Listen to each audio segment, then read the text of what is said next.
Hi views, welcome to Srini.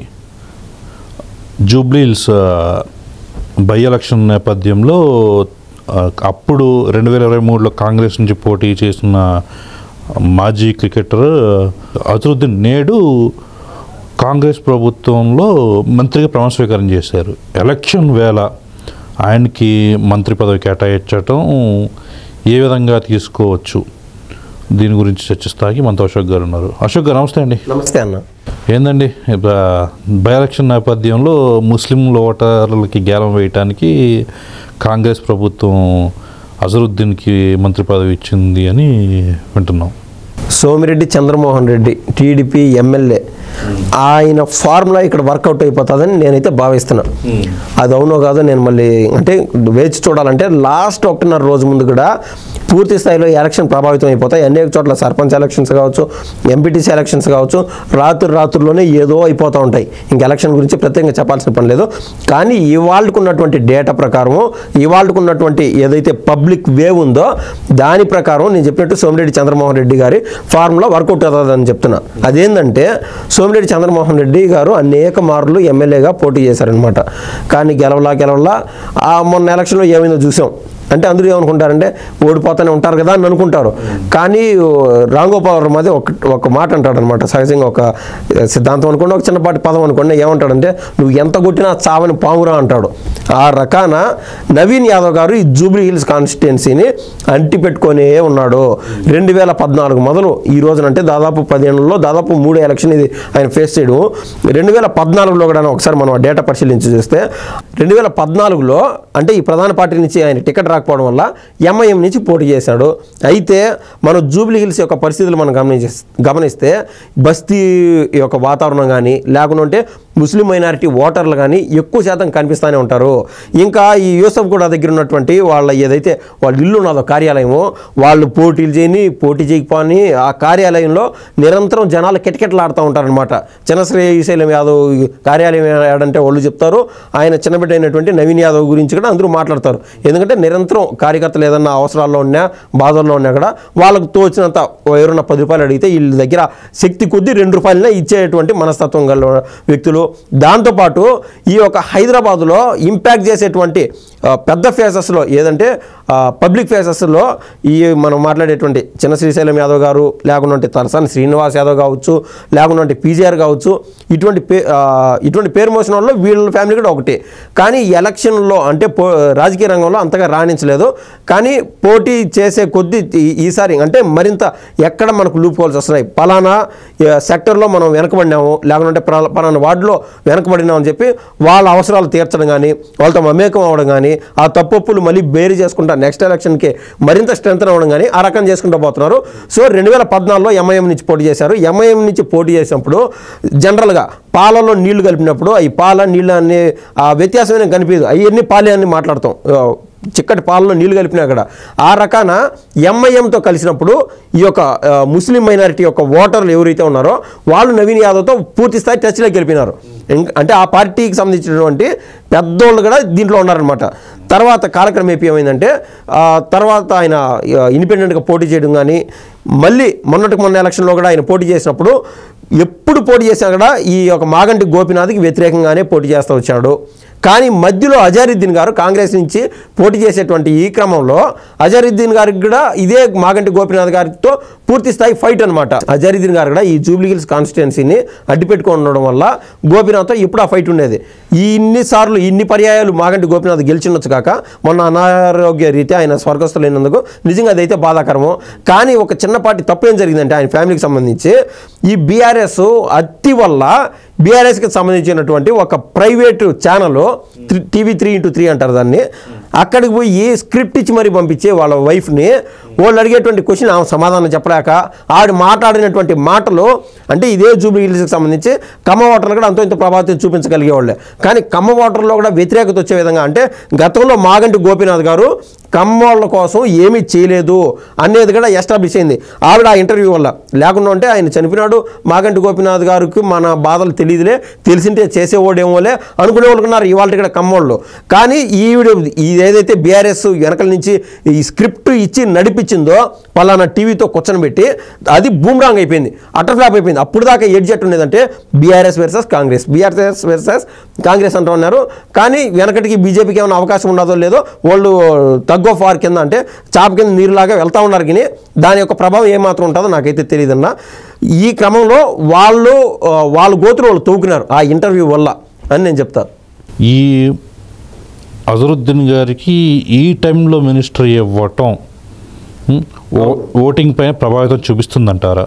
అంటే ఈ ఏరియాలో ఆల్మోస్ట్ ఉన్న ఓటర్లో 30% పైనే ముస్లిం ఓటర్ ఉన్నట్టు చెప్తున్నారు. అవును, కరెక్టేనా? అది మనం సహజంగా ఇది ఎన్నికల కోడ్ అమల్లో భాగంగా కనీసం ఒక సంక్షేమ కార్యక్రమాలు కూడా అమలు చేసేదానికి ప్రభుత్వానికి హక్కులు ఉండవు. అట్లాంటిది మంత్రివర్గంలో మార్పులు చేర్పులు చేస్తా పోతే ఎక్కడైనా సరే పలానా బై ఎలక్షన్ కార్డు కావచ్చు, పలానా ఎంపీ పోటీ చేసే దగ్గర కావచ్చు, వేరే వాళ్ళని అటు బూస్టింగ్ చేసేసి ఈడ బూస్టింగ్ చేసేయడం. అంటే మంత్రి పదవి ఇచ్చినారంటే అమ్మ మా నాన్న గట్టిగా ఉంటాడు, స్ట్రాంగ్గా ఉంటాడని చెప్పి అంతే కదా. సో కాబట్టి కోర్టులు ఏ విధంగా మాట్లాడతాయో మనకు తెలియదు. నాకు తెలిసి ఆల్రెడీ ఈయన మంత్రివర్గంలోకి వచ్చేసేట్టున్నాడు. కానీ అది కోర్టుల పరిధిలో కూడా కేసు వరకు వెళ్తుంది. ఇందాక మనం చెప్పినట్టు ఈ జూబీ హిల్స్ కాన్స్టిట్యున్సీని ఆల్రెడీ బీజేపీ పార్టీ వాళ్ళు ఎలక్షన్ కమిషన్ ఆఫ్ ఇండియాకి ఢిల్లీలో కంప్లైంట్ చేసిన విషయం కూడా మనం చూసాం. ఇప్పుడు కాంగ్రెస్ ఏం పోతుందన్న, మహా అంటే మంత్రి పదవి దక్కలేదు, వీళ్ళు బీజేపీ వాళ్ళు ముస్లిం మైనారిటీ వర్గానికి మంత్రి పదవి వచ్చామంటే ఆపేశారు అంటారు. నాకు పలానా కాంగ్రెస్ పలానా బీజేపీ టీడీపీ ఒకటని కాదన్నా, నిజం ఏందనేది మాట్లాడడం అనేది అనివార్యం అనమాట. కాబట్టి కాంగ్రెస్ ఏం బాదు వీళ్ళు అంటే ఫ్రమ్ ద రూట్ లెవెల్ కింది స్థాయి వాళ్ళు ఏమనుకుంటారంటే పాపం మా ముస్లిమ్స్కి ఇస్తూ ఉంటే బీజేపీ వాళ్ళకి చూడు ఎంత కడుపుమంట అనేది వాళ్ళ లాజిక్. ఇప్పుడు ఇద్దరు కొట్లాడుకుంటున్నప్పుడు మధ్యలో వాళ్ళు ఎట్టయితే ఆనందపడతారో ఆ రకాన్ని ఏమవుతుందంటే ఇప్పుడు బీజేపీ వర్సెస్ బీఆర్ఎస్ అవుతుంది. అంటే ఇక్కడ ఉన్నటువంటి బీఆర్ఎస్లో ఉన్నటువంటి ముస్లిమ్స్ బీజేపీకి ముస్లిమ్స్ వేయరు అనేది మనకు మామూలుగా జనరల్గా వినికిడే.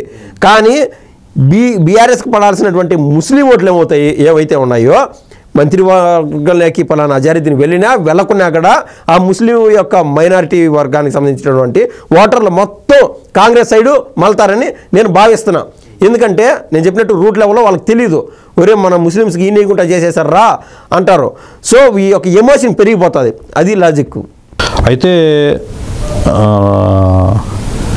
ఈ బై ఎలక్షన్ నేపథ్యంలో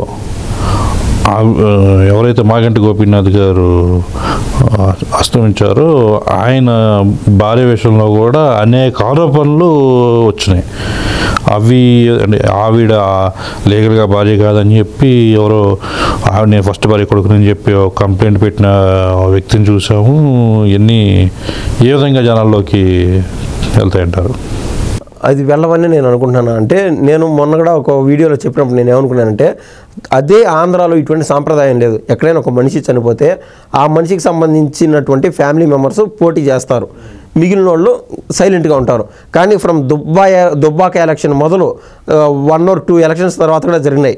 ఎక్కడైనా సరే అదే తెలంగాణలో ఏమవుతుందంటే ఆ ఫ్యామిలీకి సంబంధించి బై ఎలక్షనే కదా, నెక్స్ట్ మహా అంటే ఇంకొక 2 ఏళ్ళలో 3 ఏళ్ళలో పలానా ప్రభుత్వం ఉంటుంది, మళ్ళీ ఎలక్షన్ వచ్చినప్పుడు కొట్లాడదాం అనేది ఆ పద్ధతి ఉంటే బాగుండు, లేదా ఆ కల్చర్ ఉంటే బాగుండు. కానీ ఎలక్షన్ వచ్చినప్పుడు ప్రతి పార్టీ కూడా ఏది రణరంగంలోకి సిద్ధమైపోతున్నాయి. కానీ పలానా ఫ్యామిలీకి అవకాశం ఇచ్చింటే బాగుండు అనేది ప్రజల్లో అయితే ఆ నానుడి ఉండాలి. ఈ తెలంగాణ వరకు పూర్తి స్థాయి డిఫరెన్షియేషన్ ఉండదు. అది ఎందుకో ఇక్కడ బీఆర్ఎస్కి మరొకటి ఏది గుదిమండ మాదిరి తయారైంది ఏంటంటే కేటీఆర్ గారి మాట పలానా విష్ణువర్ధన్ రెడ్డి వినట్లే. ఎందుకంటే ఆయన ఆశించినాడు ఆ టికెట్ పలానా బీఆర్ఎస్ నుంచి నేనే కదా ఈసారి ఎమ్మెల్యే అని చెప్పి మనం ఏ విధంగా అయితే మాగంటి గోపీనాథ్ గారికి ఆపోజిట్ మాట్లాడుతూ వస్తున్నామో వేరే పార్టీల్లో పోటీ చేసిన వాళ్ళ గురించి పలానా అజారుద్దీన్ గారు కావచ్చు, నవీన్ యాదవ్ గారు కావచ్చు, ఇటువంటి వాళ్ళ గురించి చెప్పినామో బీఆర్ఎస్లో విష్ణువర్ధన్ రెడ్డి గారు కూడా అదే మాత్రం పోటీలోనే ఉంటా వచ్చాడు. ఈసారి నాదే కదా అవకాశం అనుకున్నాడు. ఆయన ఏది మనం సభ పెడతారు కదా చనిపోయిన తర్వాత ఆ సంతాప సభలో కూడా నాకు గోపి అన్నకి ఎంత పరిచయాలని, మేమిద్దరం ఒకే ప్లేటు ఒకే మంచం ఉన్నట్టు అంత స్నేహితులము అని చెప్పినాడు కూడా. కానీ కేటీఆర్ గారు ఏమనుకున్నారంటే ఆ ఫ్యామిలీ వాళ్ళకి ఇద్దామని చెప్పి ఫిక్స్ అయిపోయినాడు. అప్పటి నుంచి ఏంటంటే నామకే వస్తే అటెండెన్స్ ఉంటుంది కదా, ఆ మాత్రం అటు వచ్చి ప్రచారంలో కూడా పూర్తి స్థాయిలో పాల్గొనట్లేదు పలానా విష్ణువర్ధన్ రెడ్డి గారు. ఆయన ఈ ఓటమికి కారణంలో ఆయన కూడా ఒక్కడు అని చెప్పి నెక్స్ట్ 3 నుంచి 4 నెలల్లో కూడా మీరు కూడా వింటారని నేనైతే నమ్ముతున్నాను. అయితే నాకు తెలిసి వారసత్వంగా ఎవరైతే మరణించారో దానికి సంబంధించి పోటీలో వాళ్ళ కుటుంబ సభ్యులు ఉంటే వేరే వ్యక్తిని పోటీ పెట్టకూడదు అనే సంప్రదాయాన్ని తీసుకొచ్చింది చంద్రబాబు నాయుడు గారు అని చెప్పి నేను విన్నాను. అయితే అటువంటి సాంప్రదాయాన్ని ఆంధ్ర ఎలక్షన్లో కూడా తర్వాత ఎవరైనా మనం చూస్తూ వచ్చాము. ఇక్కడ గౌతమ్ రెడ్డి గారు కూడా మరణించారు, ఆ ఫ్యామిలీకే ఇచ్చేశారు. ఏది అయితే ఆ సాంప్రదాయాన్ని తెలంగాణలో ఇప్పుడు ఎందుకు కొనసాగించలేకపోతున్నారంటారు? నా సహజంగా అంటే బీజేపీ అనే పార్టీకి గతంలో అంత ప్రభావం చూపేది కాదు. అంటే వాళ్ళు కష్టపడతా వచ్చినారు కావచ్చు పాపం 1982 నుంచి, ఆ కష్టే ఫలి అంటారు కదా. కాబట్టి వాళ్ళు పడినటువంటి కష్టానికి ఈరోజు ఒక స్థాయిలో ఉన్నారు. ఈ యొక్క బలం పెంచుకునే క్రమంలో పూర్తి స్థాయిలో తెలుగు ప్రజల్లో కూడా వాళ్ళ యొక్క ఫ్రమ్ రూట్ లెవెల్ కొంత శక్తి అంటూ క్రోడీకరించుకున్నారు ఈ బీజేపీ వాళ్ళు. ఈ క్రమంలో ఆ రోజున ఏది వెంకయ్య నాయుడు గారి యొక్క పెద్ద మనిషి అని ఆయన అక్కడ ఉన్నాడు, ఏది ఆంధ్రాకి సంబంధించి, ఆయన కూడా ఇష్టం లే బీజేపీ వాళ్ళు కూడా ఎవరు కూడా పోటీ చేద్దాపా వద్దు, అది కావాలంటే మళ్ళీ చూసుకుందాము, ఓటమే గెలుప, సార్వత్రిక ఎన్నికల్లో పోటీ చేద్దాం, ఎవరైనా చచ్చిపోయే కాడు వద్దు అని చెప్పి వెంకయ్య నాయుడు గారికి కూడా హ్యాట్స్ ఆఫ్ చెప్పాలా. ఆయన కావచ్చు, చంద్రబాబు నాయుడు గారు కావచ్చు, అన్న రాజకీయాలే వేరన్న. మొన్న ఏదైతే వాళ్ళన్న తెలంగాణలో బూతులు మాట్లాడుకునే కల్చర్ చూసాము, ఆంధ్రాలో ఎమ్మెల్యేలు వీళ్ళు వర్సెస్ వాళ్ళు బూతులు మాట్లాడుకునే క్రమంలో జూనియర్ ఎన్టీఆర్ ఒక సినిమాలో డైలాగ్ ఉంటుంది, అదే ఒకటి మీద అడిపోతే దండయాత్ర దయాగడి దండయాత్ర అన్నట్టు వైసీపీ ఎమ్మెల్యేలు బూతుల పర్వం అదే. అంటే మీరు ఏమి చేయలేరు, ఏమి చేత కాదని చెప్పి బూతులకు మళ్ళీ వాళ్ళు అనమాట. ఈ కల్చర్కి స్వస్తి పలకాలా పలానా చంద్రబాబు నాయుడు గారు లేకుంటే వెంకయ్య నాయుడు గారు ఇటువంటి పెద్ద మనుషులను చూసి మనం ఏం నేర్చుకుంటాము? వాళ్ళదైనా తరం, ఇంకా ఆ తరం మారిపోయిన తర్వాత ఇంకంతా ఇదే కల్చరు. ఇప్పటికైనా సరే సరైన దారిలో మనం వెళ్ళాలా. అందుకోసం నారా లోకేష్ గారు, పవన్ కళ్యాణ్ గారు ఎగ్జాక్ట్గా కృషి చేస్తున్నారు అని చెప్పి నేనైతే భావిస్తున్నాను. ఖచ్చితంగా అండి, చూద్దాం ఈ ఎలక్షన్ రిజల్ట్ వచ్చే, పోలింగ్ కంప్లీట్ రిజల్ట్ వచ్చే వరకు వేచి చూద్దాం ఎవరు నగ్గుతారు ఏంటి అనేది. రైట్, నమస్తే అండి, ధన్యవాదాలు.